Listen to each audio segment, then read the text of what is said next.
সৃষ্টিকর্তা পৃথিবীতে মানুষ সৃষ্টি করেছেন অনেক যত্ন এবং ভালোবাসা দিয়ে। প্রকৃতির বিচিত্র খেয়ালে কিছু মানুষ স্বাভাবিকভাবে জন্ম নিতে ব্যর্থ হয়, আবার বিভিন্ন দুর্ঘটনার কারণেও কিছু মানুষ হয়ে ওঠে বিশেষ চাহিদা সম্পন্ন মানুষ, প্রতিবন্ধী মানুষ। প্রতিবন্ধীরা কখনোই সমাজের বোঝা নয়, তারাও মানুষ, আমাদের মতোই মানুষ। ভালোবাসা এবং সহযোগিতা পেলে এই বিশেষ চাহিদা সম্পন্ন মানুষগুলোও তাদের প্রতিভার বিকাশ ঘটাতে পারে। তার জন্য প্রয়োজন তাদেরকে জানা, বোঝা এবং সঠিক দিক নির্দেশনা দেয়া। সৃষ্টিকর্তার কাছে অশেষ কৃতজ্ঞতা যে আমরা স্বাভাবিকভাবে সমাজে বসবাস করতে পারছি। তাই আমাদের দায়িত্ব এই বিশেষ চাহিদা সম্পন্ন মানুষগুলোর প্রতি যত্নবান হওয়া, তাদের দিকে সহযোগিতার হাত বাড়িয়ে দেয়া। মনে রাখতে হবে, তারা করুণা প্রত্যাশী নয়, তারা চায় যে অবস্থাতে আছে সেভাবেই যেন তাদেরকে সমাজের মূল ধারার সাথে মেনে নেওয়া হয়। তাদের এই সামান্য চাহিদাটুকু পূরণ করতেই মাই টিভির বিশেষ আয়োজন আমরাও পারি। এই অনুষ্ঠানের মাধ্যমে আমরা সমাজের বিশেষ চাহিদা সম্পন্ন মানুষের বিভিন্ন বিষয় তুলে ধরি, বিশেষ করে তাদের প্রতিবন্ধিতার কারণ, বর্তমান অবস্থা এবং তাদের বিশেষ গুণ। দেখা যায় প্রতিটি প্রতিবন্ধী মানুষই কোনো না কোনো বিশেষ গুণের অধিকারী। সামান্য কাউন্সেলিং তাদের আত্মবিশ্বাস বাড়িয়ে তোলে, তারাও হয়ে ওঠে স্বাবলম্বী। এই সব বিশেষ চাহিদা সম্পন্ন মানুষের দক্ষতা উন্নয়নের জন্য কাজ করছে বেশ কিছু প্রতিষ্ঠান। মাই টিভির আমরাও পারি টিমের সাথে যোগাযোগ হয় বাংলাদেশ প্রতিবন্ধী কল্যাণ সংস্থা BPKS এর।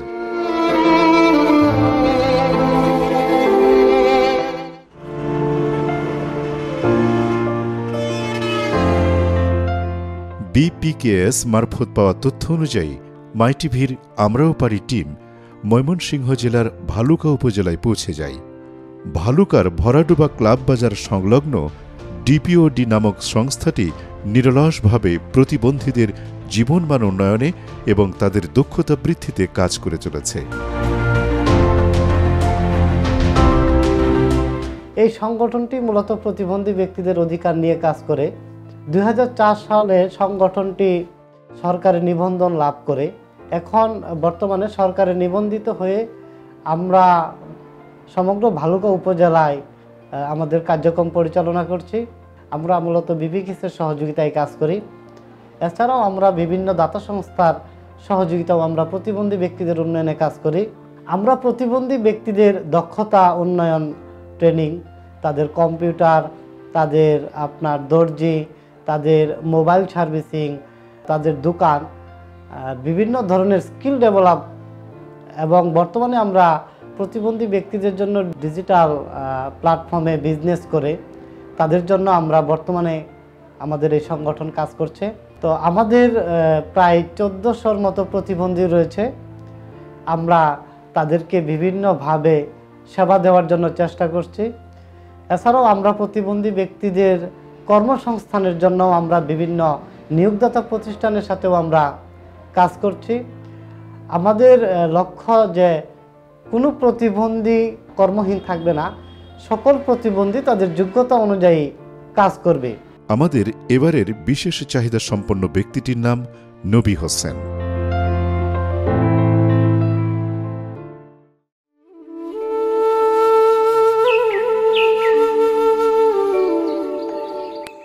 জীবনের চলার পথে প্রতিটি চ্যালেঞ্জই আমাদের জন্য একটি পরীক্ষা, কিন্তু আমাদের সমাজে এমনও কিছু মানুষ আছেন যারা শারীরিক প্রতিবন্ধী হলেও চ্যালেঞ্জকে পরাজিত করে বেছে নিয়েছেন এগিয়ে যাওয়ার পথ। তারা আমাদের শিখিয়েছেন ইচ্ছাশক্তি, পরিশ্রম আর সাহস দিয়ে অসম্ভবকেও সম্ভব করা যায়। আজকের এই আমরাও পারি অনুষ্ঠানে আপনাদের তেমনি একজন সাহসী ব্যক্তির কথা বলবো, যিনি প্রমাণ করেছেন শারীরিক প্রতিবন্ধকতা তার স্বপ্ন পূরণের পথে বাধা হয়ে দাঁড়াতে পারেনি, কারণ তিনি বিশ্বাস করেন আমরাও পারি।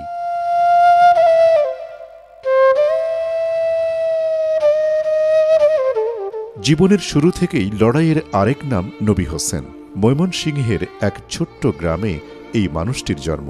2 হাত পঙ্গু হওয়া সত্ত্বেও তিনি থেমে যাননি, হার মানেননি। প্রতিটি বাধাকে অতিক্রম করে নিজেকে গড়ে তুলেছেন অনন্য উদাহরণ হিসেবে।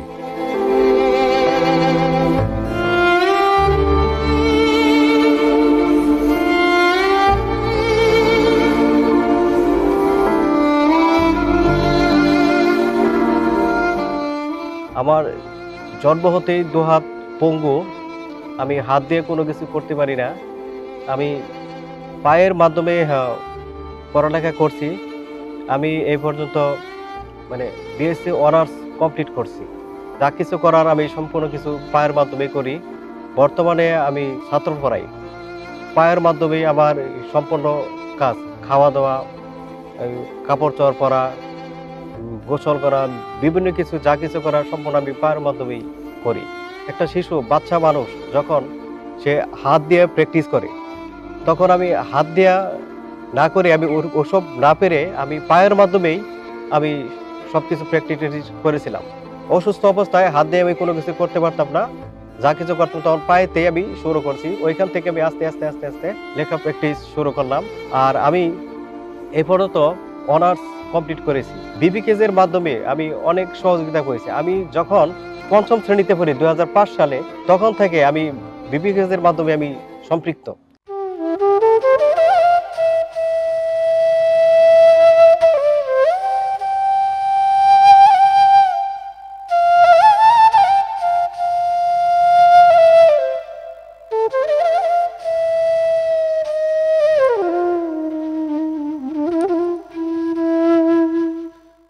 নবী হোসেন প্রতিদিন আমাদের দেখান যে সীমাবদ্ধতা শুধু শারীরিক হতে পারে, কিন্তু মনের জগৎ কোনো সীমার মধ্যে বেঁধে রাখা যায় না।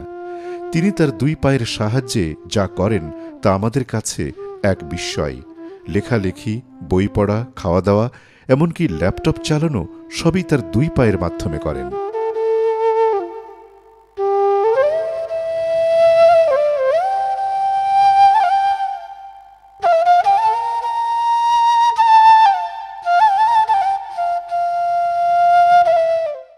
আমার যখন 2001 সাল, তখন আমার আব্বা আমাকে স্কুলে নিয়ে যায়। তখন আমি স্কুলে ভর্তি করে। তখন আমি পড়ছিলাম এই প্রশিক্ষা স্কুলে পড়ছিলাম। তখন প্রশিক্ষা স্কুলে আমি 3 বছর পড়ালেখা করছিলাম। এখানে আমি প্রথম শ্রেণী থেকে 3য় শ্রেণী পর্যন্ত এখানে পড়ছিলাম আর কি। বাড়ির পাশেই আমার এক স্যার, আমার চাচা সম্পর্ক হয়, ওনার নাম হাবিবুর রহমান। উনি আমাকে মানে পায়ে কিভাবে লিখতে হয়, পায়ে ধরা, পায়ে কলম ধরা, তা আমাকে শেখাইছিল। তো আমি ওইখান থেকেই মানে আস্তে আস্তে আস্তে আস্তে তখন থেকেই আমি পায়ে লেখা শিখলাম। তখন আমি তার কাছে মানে প্রথম শ্রেণী থেকে 3য় শ্রেণী পর্যন্ত একটানা 3 বছর তার কাছে আমি পড়ালেখা করছি। 2004 সালে আমি এক প্রাইমারি স্কুলে মানে ভর্তি হতে গেছি। তখন এক শিক্ষকে মানে আমাকে একটু অবহেলিত করেছিল, যে আমাকে তখন আমি ভর্তি করাই নাই, যে এই ছেলে কেমনি পড়ালেখা করবে, কেমনি কিবা করবে, এই ছেলে তো হাত দিয়ে কোনো কিছু ধরতে পারে না, হাত দিয়ে কোনো কিছু লিখতে পারে না, আর কেমনে বই নিয়ে কেমনে স্কুলে আসবে। আমাকে তখন মানে স্কুলে ভর্তি করাই নাই। তখন আমার কাছে অনেক দুঃখ লাগছিল, অনেক কষ্ট লাগছিল যে আমি এক প্রাইমারি স্কুলে আমি তখন ভর্তি হতে পারি নাই, আমার ভর্তিটা নেয় নাই, স্যারে আমাকে ভর্তি নেয় নাই।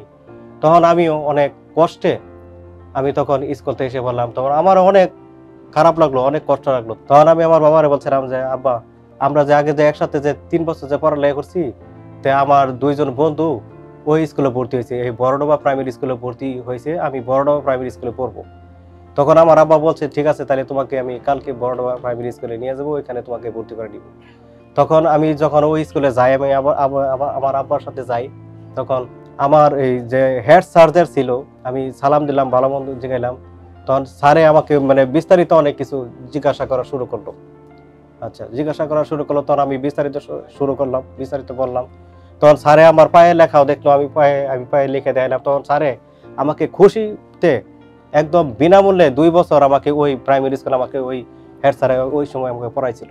তখন আমি মানে 6 থেকে একদম মানে বিএ অনার্স পর্যন্ত মানে আমার যে ময়মনসিংহ যে ডিপিওডি আছে, এমনকি ময়মনসিংহ যে ডিপিওডি আছে, এমনকি যে বিপিকেজের যে মহাপরিচালক আব্দুল সত্তার দুলাল আছে, মানে সকলে আমাকে তখন আমাকে দেখছিল। তখন আমাকে আমি যখন ক্লাস 6-এ, তখন 6 থেকে একেবারে বিএ পর্যন্ত আমাকে ময়মনসিংহ ডিপিওডি সহযোগিতা করেন। এমনকি খেলাধুলা হোক, বিভিন্ন এমনি সরকারি অনুষ্ঠান হোক, মানে বিভিন্ন ক্ষেত্রেই আমি অনেক এই ডিপিওডি এমনকি বিপিকেজের মাধ্যমে অনেক সহযোগিতা পেয়েছি।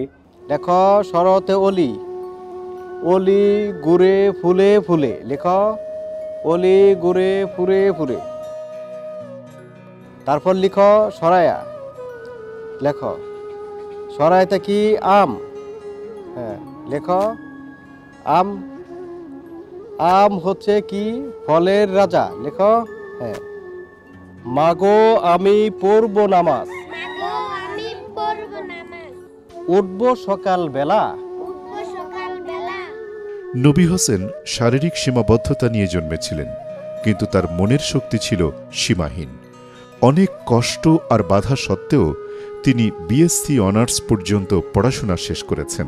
তার এই অদম্য ইচ্ছাশক্তি তাকে শুধু শিক্ষিতই করেনি, তাকে তার গ্রামের বাচ্চাদের জন্য আলোর দিশা বানিয়েছে। নবী হোসেন একজন শিক্ষিত মানুষ। সে কম্পিউটার দক্ষ আছে, হাতের লেখা পড়া এমনি সব কিছু এ টু জেড আলহামদুলিল্লাহ ভালোভাবে করতে পারে। সাময়িকভাবে মানুষের সাথে চলাফেরা, কথাবার্তা, আচার আচরণ, ব্যবহার সর্বদিকে একজন ভালো মানুষ। সমাজে মানুষ তাকে ভালো চোখেই দেখে। কিছু কিছু মানুষ আছে যে প্রতিবন্ধীকে ঘৃণার চোখে দেখে।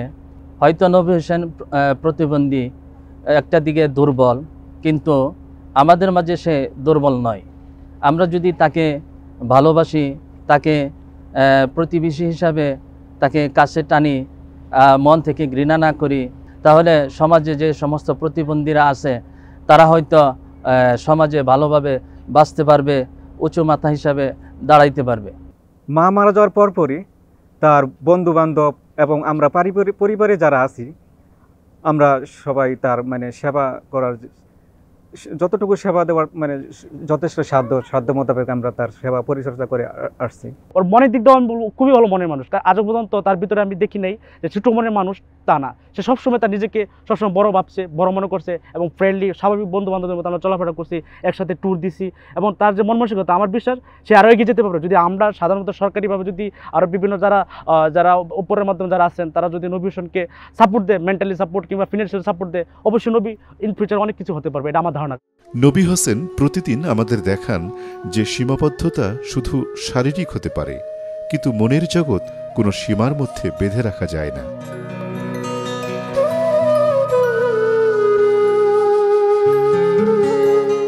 নবী হোসেন আমাদের সংগঠনের নির্বাহী কমিটির কার্যনির্বাহী সদস্য।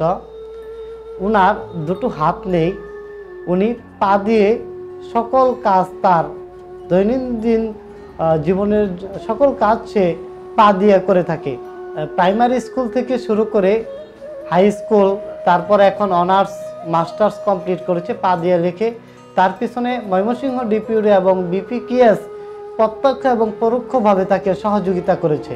যখন আমাদের সংগঠন থেকে কার্যক্রম শুরু হয় 2002 সাল থেকে, তখন আমাদের এই ময়মনসিংহ ডিপিউডি থেকে একদল কর্মী আমরা তার বাড়িতে যাই, তাকে আমরা জরিপ করে তাকে আমরা অফিসে নিয়ে এসে বিভিন্ন সময় বিভিন্ন ধাপে ধাপে আমরা ট্রেনিংয়ের ব্যবস্থা করি এবং তাকে দক্ষ করে তুলি।